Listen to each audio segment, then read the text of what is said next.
বিশ্বস্ত সূত্রে জানতে পেরেছি বাংলাদেশে ফেসবুককে যেই ফ্যাক্ট চেকিং ফার্ম হেল্প করে, যে লিগ্যাল ফার্ম হেল্প করে, তারা মোটিভেটেড এবং তাদের ব্যক্তিগত মতাদর্শ এবং তাদের কার্যক্রম এবং প্রকাশ্যে তাদের যে অবস্থান এবং বিভিন্ন পাবলিক স্টেটমেন্ট, সেখানে দেখা গেছে যে তারা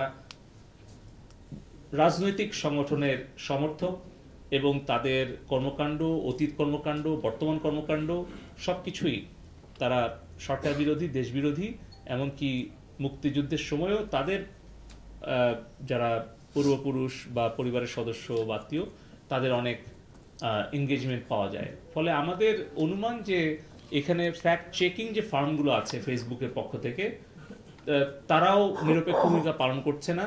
যদি করতো তাহলে এই সকল কন্টেন্ট কখনোই তারা রাখতো না। এগুলো অবশ্যই তারা টেক ডাউন করতো এবং এই সকল পেজ এবং অ্যাকাউন্টকে তারা ব্লক করতো। এখন জন্ম সনদ দিয়ে খোলো বিকাশ স্টুডেন্ট অ্যাকাউন্ট। নিজের বিকাশ নিজে কর।